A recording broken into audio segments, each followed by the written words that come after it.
تمام افواہیں دم توڑ گئیں، قیاس آرائیاں دفن ہو گئیں اور تبصرے اپنی موت آپ مر گئے۔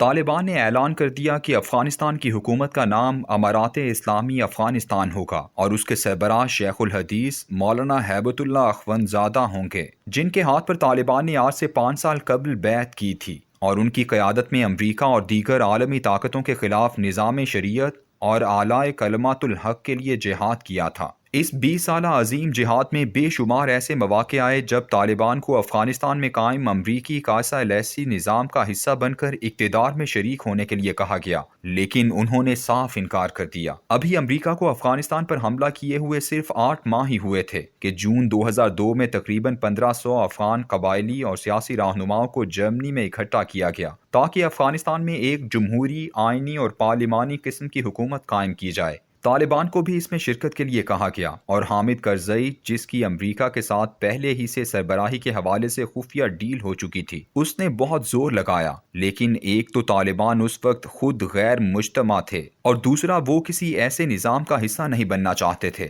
جس کے خلاف وہ جہاد کر رہے تھے۔ لوئی جرگہ یعنی قبائلی عصبیت کے علمبردار سرداروں مشران کے ہجوم سے آئین منظور کروایا گیا، جس کے تحت 2004 نومبر کے الیکشنوں میں بھی طالبان کو جمہوری مین سٹریم میں آنے کی دعوت دی گئی، لیکن وہ شریک نہ ہوئے۔ اس کے بعد جب بھی الیکشن ہوئے، طالبان کو افغانستان کے جمہوری نظام میں حصہ لے کر اقتدار میں آنے کا لالچ دیا گیا، لیکن انہوں نے انکار کر دیا۔ جہاد کے پہلے 10 سال گزرتے ہی امریکہ اور نیٹو فورس کو اندازہ ہو چکا تھا کہ یہ جنگ جیتنا ناممکن ہے، مگر انہی کی قائم کردہ افغانستان حکومت کے گروہ انہیں یقین دلاتے رہے کہ اگر آپ ہمیں عسکری طور پر مضبوط کر دیں، جدید اسلحے سے لیس کر دیں، تو ہم ان مٹھی بھر طالبان سے خود نمٹ لیں گے۔ امریکیوں کو ان پر بالکل یقین نہیں تھا، کیونکہ اس وقت تک افغان افواج کی کرپشن اور اسلحہ بیچنے کی رپورٹیں امریکی انتظامیہ میں عام ہو چکی تھیں۔ امریکہ نے عزت سے نکلنے کے لیے جنوری 2012 کو طالبان سے رابطہ کیا اور براہ راست مذاکرات کی دعوت دی،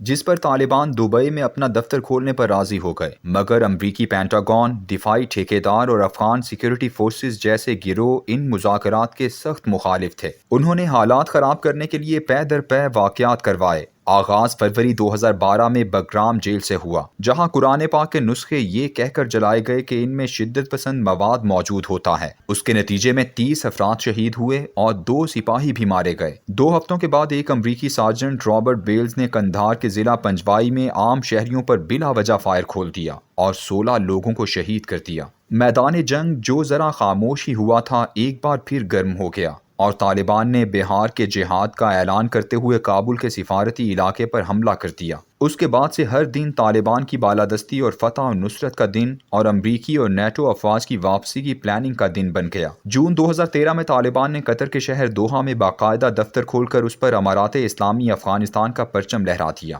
ساتھ ہی نیٹو نے 2014 کے آخر تک اپنی افواج واپس بلانے کا اعلان کر دیا۔ افغان سیکیورٹی فورس اور افغان حکومت کی کرپشن کو روکنے کے لیے جولائی میں ٹوکیو میں ڈونر کانفرنس بلائی گئی، جس میں امریکہ، جاپان، جرمنی اور برطانیہ نے افغان حکومت کے لیے $16 ارب منظور کیے تاکہ وہ انہیں خرچ کریں، ان سے اپنا پاپی پیٹ بھریں، لیکن دفاعی ہتھیاروں کو نہ بیچیں۔ اس فیصلے کے بعد امریکہ اور اتحادی افواج نے افغانستان کا زیادہ تر کنٹرول بڑھ مارنے والی افغان سیکیورٹی فورس کو دے دیا۔ یہ الگ بات ہے کہ امریکہ، نیٹو، بھارت اور ایران نے کبھی ایک دن کے لیے بھی افغان سیکیورٹی فورسز کی مدد سے ہاتھ نہیں کھینچا، انہیں مکمل مدد فراہم کی، یہاں تک کہ ان کے شانہ بشانہ لڑے بھی۔ اس کے باوجود امریکی عشیرباد سے قائم ہونے والی افغان حکومت اپنے لوگوں کی بزدلی اور کرپشن کے بوجھ تلے ڈوبتی چلی گئی۔ اب وہ عوام کی اکثریت کی نظروں میں ایک بددیانت، نااہل اور بکاؤ حکومت کے طور پر مسلمہ ہو چکی تھی، اور لوگ 1995 سے 2001 تک کے اس 6 سالہ طالبان کے دور حکومت کو یاد کرتے تھے، جب افغانستان میں امن بھی تھا اور خوشحالی بھی۔ یہی وجہ ہے کہ جب مذاکرات کے دوران عید کے موقع پر 15 روز کے لیے طالبان نے سیز فائر کا اعلان کیا تو کابل کی سڑکوں پر گھومتے ہوئے طالبان کے گرد لوگ ایک عالم محبت میں اکٹھے ہونے لگے، یہاں تک کہ عورتوں نے بھی ان کے ساتھ سیلفیاں بنوائیں۔ یہ 20 سالہ جہاد انسانی تاریخ میں ایک عظیم عرصہ جنگ ہے جس پر آنے والا مورخ بہت کچھ لکھے گا۔ ابھی تو برطانیہ اور سوویت یونین جیسی سپر پاورز کی شکست کی افغانستان میں کہانیاں ہی ختم نہیں ہوئیں، ہر روز ایک نیا پہلو نکل آتا ہے۔ اس فتح کے بعد اب اسے ناکام کرنے کے لیے سازشیں اپنے عروج پر ہیں۔ ان میں سب سے اہم سازش حکومت سازی کی نوعیت پر بحث اور پھر وسیع البنیادی کا چورن ہے۔ پوری کوشش کی گئی کہ کسی طرح طالبان بے شک تمام شرعی قوانین نافذ کر لیں، لیکن نظام حکومت آئینی، جمہوری اور پارلیمانی پر راضی ہو جائیں۔ وہی منافقت کے آئین اگر قرآن و سنت کو سپریم مانتا ہے تو فی الحال ٹھیک ہے، کل ووٹ کے ذریعے اسے پارلیمنٹ کی اکثریت سے بدلوا لیں گے۔ وسیع البنیاد حکومت بنانے کا چورن شروع میں بیچا گیا تاکہ طالبان کو دیگر گروہوں کی طرح محض ایک حکومتی فریق کی حیثیت حاصل ہو جائے۔ مذاکرات تاخیر کا شکار کیے گئے تاکہ افغان سیکیورٹی فورسز زیادہ سے زیادہ علاقہ قابو میں لے کر حکومت میں بڑا حصہ مانگنے کے قابل ہو جائیں، لیکن طالبان کی فتوحات نے یہ گیم ہی الٹ دی۔ پہلے انہوں نے 90% افغانستان پر اپنا اقتدار مستحکم کیا اور بالآخر جب وہ کابل میں داخل ہوئے تو پھر ان تمام گروہوں کو دعوت دی کہ آؤ، جس کے پاس جتنا افغانستان ہے یا جسے جتنا عوام کی حمایت حاصل ہے، حکومت میں اتنے حصے کا مطالبہ کرے۔ اس کشمکش میں ابھی بھی جمہوریت پرست تجزیہ نگار عبوری حکومت کے نام بتائے چلے جا رہے ہیں۔ ایسے تجزیہ نگاروں کی خواہش ایک ہی ہے کہ کم از کم حکومت کا نام اور اصطلاحات کی حد تک تو جمہوری ہوں، جیسے صدر، وزیر اعظم اور پارلیمنٹ وغیرہ۔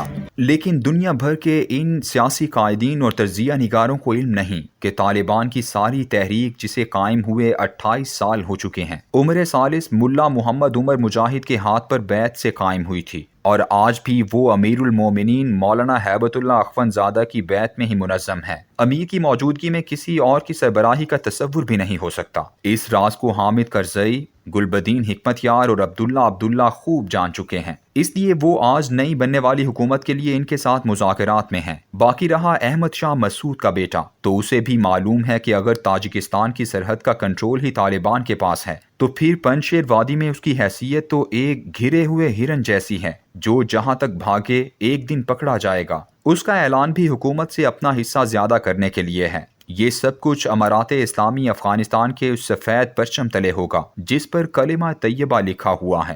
ابن عباس سے روایت ہے کہ رسول اللہ کا رایا یعنی حالت جنگ کا جھنڈا سیاہ اور لوا یعنی حالت امن کا جھنڈا سفید تھا، دونوں پر کلمہ لکھا ہوا تھا۔ اس کے علاوہ تمام جھنڈوں کو رسول اللہ صلی اللہ علیہ وآلہ وسلم نے اندھے جھنڈے قرار دیا۔ فرمایا جو شخص گمراہی کے جھنڈے تلے لڑے عصبیت کے سبب غضبناک ہو، اس کی موت جاہلیت کی موت ہوگی۔ اسی لیے افغان قوم پرست تعصب کی علامت جھنڈے کو تبدیل کر کے کلمہ طیبہ والا جھنڈا لہرا دیا گیا۔